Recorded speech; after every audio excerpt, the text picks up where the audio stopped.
Mau permalukan Jokowi, Gus Nur malah malu-maluin. SD saja gak lulus, ditulis oleh Syardi di siwar.com. Sebelum kita lanjut, jangan lupa subscribe dan nyalakan loncengnya agar Anda menjadi yang pertama mendapatkan informasi dari jurnal terupdate. Sidang kasus dugaan palsu yang menyeret nama Pak Jokowi dimulai. Sebenarnya kalian pasti sudah tahu kalau banyak orang mempertanyakan ijazah Jokowi. Mereka ngotot minta Jokowi tunjukkan ijazah aslinya di depan publik. Bahkan, sekelas Dr. Tifa pun ikut-ikutan jadi analis teori konspirasi, meski akhirnya keringat dingin dan menghapus semua cuitannya. Bahkan Bambang Trimulyono, sang penggugat malah ditahan meski beda kasus. Dia ditahan bersama Sugiknur. Tapi kali ini mari bicara soal sidang kasus dugaan ijazah palsu Jokowi. Jadi di medsos beredar sebuah potongan video sidang tersebut. Dalam video berdurasi 45 detik itu, JPU sedang bertanya kepada Gus Nur mengenai bisa atau tidaknya seseorang melanjutkan jenjang pendidikan yang lebih tinggi tanpa ada ijazah. Bisa tidak pada waktu itu misalnya tahun kalau SD ya 80-an, bisa tidak? Tidak punya ijazah, belum lulus, kemudian masuk SMP, kira-kira bisa tidak? Tanya JPU kepada Gus Nur. Gus Nur tidak mau menjawab pertanyaan itu. Alih-alih dia mengatakan, jadi pertanyaan ini membawa saya kembali ke masa kecil saya. Jadi saya tidak bisa menjawab ini, karena pada masa-masa itu saya sudah sibuk main di bus. Saya sudah sibuk bertarung dengan nasib ya. Jadi saya tidak bisa menjawab pertanyaan ini. Itu kan pertanyaan formalitas pendidikan, katanya. Dalam cuplikan video tersebut juga ada narasi yang tertulis. Ternyata SD saja gak lulus, cuma sampai kelas 5. Ironis banget ya. Selama ini dia pintar bicara, jago keluar-keluar, tapi ternyata, walah, bikin malu saja.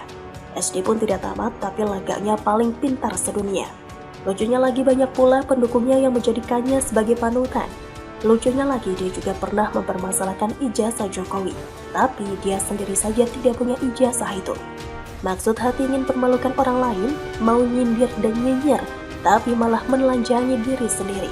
Makanya jadi orang jangan arogan, jangan munafik. Sekali terbongkar malah jadi malu kuadrat dikali 10 kali lipat. Kebencian akut bisa berubah jadi malapetaka dan bikin muka entah mau ditaruh di mana. Namanya pun jadi trending dalam arti yang sangat jelek dan memalukan. Dengan trending tersebut masa lalunya kembali dibongkar habis. Video-video lamanya kembali tersebar, yang salah satunya adalah ketika dia diprotes emak-emak saat menggelar ceramah. Salah satunya adalah ketika Gus Nur terlihat berdiri di sebuah majelis. Dia kemudian bercerita soal diancam oleh cebong. Di tengah ceritanya itu, seorang jamaah memotong ceramahnya dan mengingatkan supaya tidak menggunakan istilah cebong dan diganti dengan yang lain. Cebong itu binatang Ustadz, jadi jangan pakai kata cebong. Jangan ya, stop cebong. Jangan sebut cebong-cebong itu binatang, kata salah seorang emak-emak yang hadir di majelis tersebut. Merespon itu, Cak Nur kemudian meminta jamaah membuka Al-Quran Surat Al-Isra ayat 176. Padahal faktanya Surat Al-Isra terdiri dari 111 ayat saja. Lantas video itu pun mendapatkan komentar pedas. Gus Nur memang lucu dan menghibur. Lucu tapi ironis, sekaligus miris. Ternyata banyak yang masih belum bisa menggunakan logikanya dengan baik. Orang-orang seperti Gus Nur, Habib Bahar bin Smith, bahkan Habib Rizik, yang tidak seharusnya didengarin ucapannya, tapi banyak pengikutnya. Apa yang mereka ucapkan dijadikan sebuah keyakinan dan kebenaran. Jelas-jelas banyak kesalahan dan kekonyolan yang mereka perbuat, tapi tetap saja mereka contohi. Bahkan ada yang sampai sembah baliho, ada yang tidak beres dengan logika mereka. Beragama tapi tidak menggunakan nalar dengan baik. Kelompok seperti inilah yang gampang disetir dan dibodohi. Mereka ini adalah komoditas yang berharga, mahal, dan diperebutkan banyak politikus yang tidak punya prestasi tapi mau menang pemilu atau pilkada. Cukup dengan sedikit bumbu agama, mereka bisa saja. Mereka sudah bisa jadi pendukung fanatik. Mereka ini adalah komoditas yang punya siklus 4 tahunan. Jelang tahun politik mereka bakal nongol untuk dilirik, atau mereka bakal dicari oleh kelompok politikus yang mau menang dengan cara mudah. Sama-sama saling membutuhkan. Bagaimana menurut Anda? Gak ada akhlak, mandor masjid, say Zayat ngutang di warung sampai ratusan juta. Ditulis oleh Widodo SP dari siwar.com. Sebelum kita lanjut, jangan lupa subscribe dan nyalakan loncengnya agar Anda menjadi yang pertama mendapatkan informasi dari jurnal terupdate. Masjid Syekh Zayed yang berdiri megah dan menjadi kebanggaan bagi warga Solo kembali diterpa kabar tak sedap yang diduga melibatkan 3 mandor pembangunan masjid yang masih belum diketahui identitasnya. Gibran selaku wali kota Solo sampai geram dan memperingatkan akan mendatangi para mandor itu jika utang mereka tidak segera dibereskan, karena tega ngemplang dari kewajiban membayar uang makan 2 warung sampai menumpuk sampai lebih dari 100 juta rupiah. Gila.